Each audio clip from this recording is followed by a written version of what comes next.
আস্থা ভোটের আগেই আউট ইমরান খান, সেনাপ্রধানের সঙ্গে দফায় দফায় বৈঠক। শান্তির প্রতিশ্রুতি দিয়েও ইউক্রেনে নতুন করে হামলা রাশিয়ার, আত্মসমর্পণ করলেই মারিউপোলে হামলা বন্ধ হবে, পুতিনের হুঁশিয়ারি। চেচেন নেতা রমাজানকে লেফটেন্যান্ট জেনারেল পদোন্নতি দিলেন পুতিন, যে কারণে এখনো তুরস্কেই আছেন ইউক্রেনের প্রতিনিধিরা। রুশ জাহাজের জন্য ইউরোপের বন্দর বন্ধ করুন, জেলেনস্কি। চীনের পর ভারত সফরে রুশ পররাষ্ট্রমন্ত্রী, একই সুরে কথা বলবে চীন রাশিয়া। এবার রাশিয়ায় যুক্ত হতে চায় ইউক্রেনের দোনেৎস্ক। ঝড়ে ছড়াচ্ছে ইউক্রেনের ভাসমান মাইন, তুরস্কে আরেকটি উদ্ধার। পুতিনকে ক্ষমতা থেকে সরানোর পরিকল্পনা যুক্তরাজ্যে নেই, বরিস জনসন। সৌদিকে অর্থনৈতিক অঞ্চলে জমি বরাদ্দের প্রস্তাব প্রধানমন্ত্রীর। রুটির ঝুড়ি থেকে রুটিহীন ইউক্রেন, 3টি স্যাটেলাইট উৎক্ষেপণ করল চীন।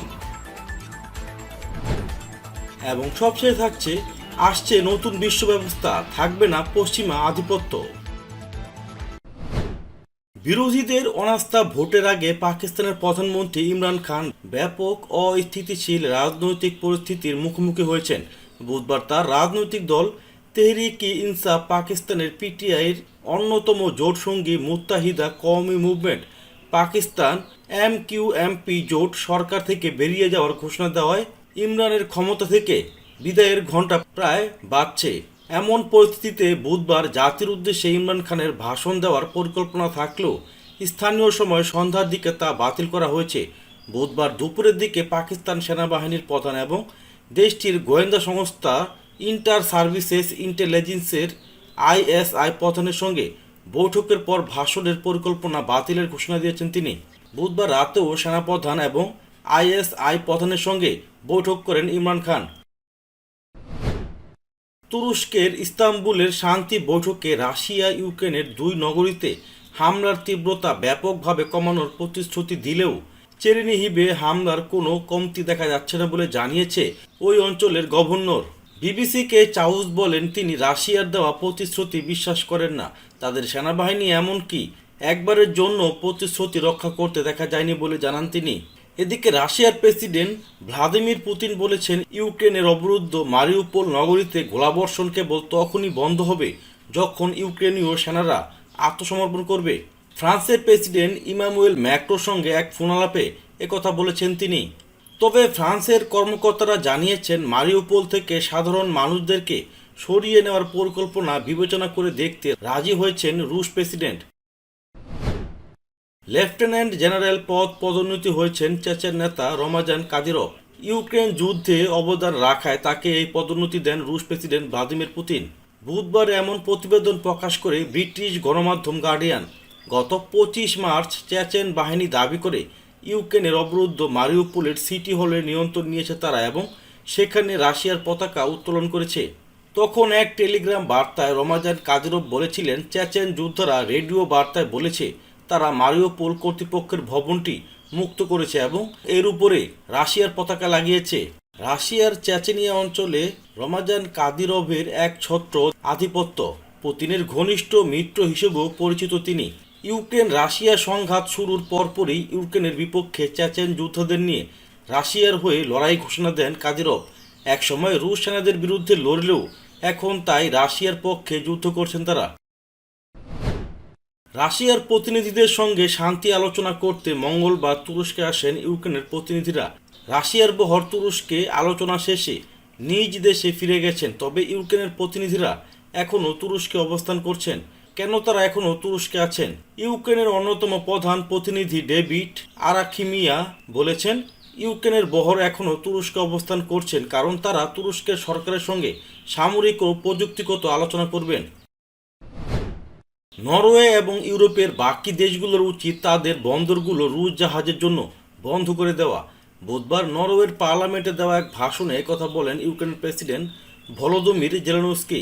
ইউক্রেন থেকে ভিডিও লিঙ্কে যুক্ত হয়ে জেলেনস্কি বলেন, আমি আশা করি ইউরোপীয় ইউনিয়ন এবং নরওয়ে রাশিয়ান জাহাজগুলিকে আপাতত ইউরোপীয় বন্দরগুলি ব্যবহার করার জন্য নিষেধাজ্ঞা প্রবর্তন করবে, যেখানে রুশ বাহিনী আমাদের বন্দরগুলি অবরুদ্ধ করে রেখেছে। জেলেনস্কি আরও বলেন, রাশিয়ার পর ইউক্রেন এবং নরওয়ে ইউরোপের দ্বিতীয় বৃহত্তম গ্যাস সরবরাহকারী দেশ। দেশ দুটি আগামী শীতের জন্য ইউরোপে 5 বিলিয়ন ঘনমিটার গ্যাস সরবরাহের বিষয়ে আলোচনা শুরু করেছে। চীনের পর ভারত সফরে আসছেন রাশিয়ার পররাষ্ট্রমন্ত্রী সের্গেই ল্যাভরভ। 2 দিনের সফরে বৃহস্পতিবার নয়াদিল্লি পৌঁছবেন তিনি। বুধবার এক বিবৃতিতে এ তথ্য নিশ্চিত করেছে ভারতের পররাষ্ট্র মন্ত্রণালয়। ইউক্রেনের রুশ সামরিক অভিযানের মধ্যে বুধবার গুরুত্বপূর্ণ একাধিক বৈঠকে যোগ দিতে চীনে পৌঁছান ল্যাভরভ। এদিন শুরুতে দেশটির পূর্বাঞ্চলীয় আনহুই প্রদেশে চীনা স্টেট কাউন্সিলর ও পররাষ্ট্রমন্ত্রী ওয়াং ইর সঙ্গে বৈঠক করেন তিনি। ইউক্রেন যুদ্ধের মধ্যেও সহযোগিতা বাড়াতে ও দ্বিপাক্ষিক সম্পর্ক উন্নয়নে কঠোর পত্র ব্যক্ত করেছে চীন রাশিয়া। কৌশলগত সম্পর্ক জোরদার করতেও বৈশ্বিক বিষয়াদিতে একই সুরে কথা বলতে দুদেশ একমত হয়েছে। বুধবার রাশিয়ার পররাষ্ট্রমন্ত্রী সের্গেই ল্যাভরভের সঙ্গে চীনের ওয়াং ইর বৈঠকের পর এমন দাবি করা হয়েছে। ওয়াং ই বলেন, আন্তর্জাতিক অস্থিরতার পরীক্ষায় চীন রাশিয়ার সম্পর্ক টিকে আছে। এ সময়ে ইউক্রেন সামরিক অভিযানের ঘটনায় রাশিয়ার বিরুদ্ধে পশ্চিমা নিষেধাজ্ঞাকে অবৈধ ও বৈরী বলে আখ্যায়িত করে নিন্দা জানিয়েছে দুই পররাষ্ট্রমন্ত্রী। রাশিয়ার সঙ্গে যুক্ত হতে চায় পূর্ব ইউক্রেনের স্বঘোষিত প্রজাতন্ত্র দোনেস্ক।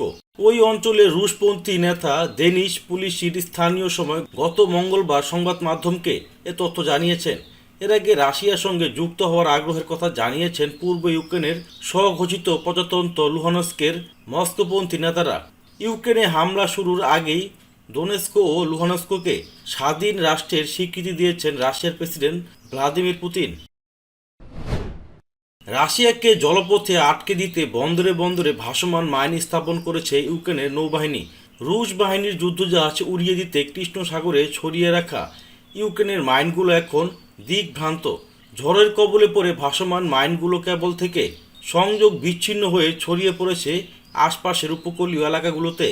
তেমনি একটি মাইন ইউক্রেনের ওডেসা বন্দর থেকে ভাসতে ভাসতে তুরস্কে পৌঁছে গেছে। আঙ্কারা জানিয়েছে, বুলগেরিয়ার কাছে নিজস্ব উপকূলে দ্বিতীয় ভাসমান মাইন শনাক্ত করা হয়েছে। তাদের ধারণা এটি ইউক্রেন থেকে ভেসে আসতে পারে। এটি নিষ্ক্রিয় করতে বিশেষজ্ঞদের সেখানে পাঠানো হয়েছে।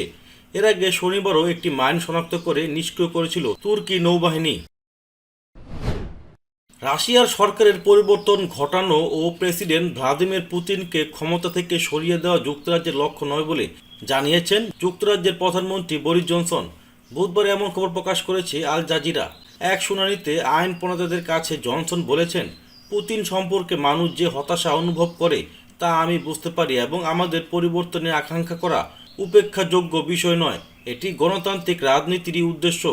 তবে আমি পরিষ্কার করতে চাই, এটি যুক্তরাজ্য সরকারের উদ্দেশ্য নয়। আমরা কেবল ইউক্রেনের জনগণকে রক্ষা করতে এবং সম্পূর্ণ বর্বর এবং অযৌক্তিক সহিংসতার হাত থেকে তাদের রক্ষা করতে সাহায্য করছি। সৌদি আরবকে বাংলাদেশের বিশেষ অর্থনৈতিক অঞ্চলে জমি বরাদ্দের প্রস্তাব দিয়েছেন প্রধানমন্ত্রী শেখ হাসিনা। দেশটির রাষ্ট্রদূত ইসা বিন ইউসুফ আল দুহাইলান নবায়নযোগ্য জ্বালানি খাতে বিনিয়োগের আগ্রহ প্রকাশ করলে এ প্রস্তাব দেন তিনি। এদিন বিকেলে জাতীয় সংসদে প্রধানমন্ত্রীর সঙ্গে সৌজন্য সাক্ষাৎ করেন সৌদি রাষ্ট্রদূত।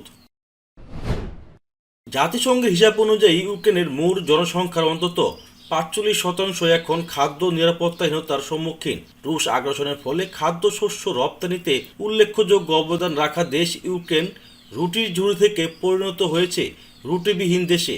সপ্তাহ কয়েক আগে থেকেও দেশটিতে দেখা গেছে রুটির জন্য নাগরিকদের দীর্ঘ লাইনে দাঁড়াতে।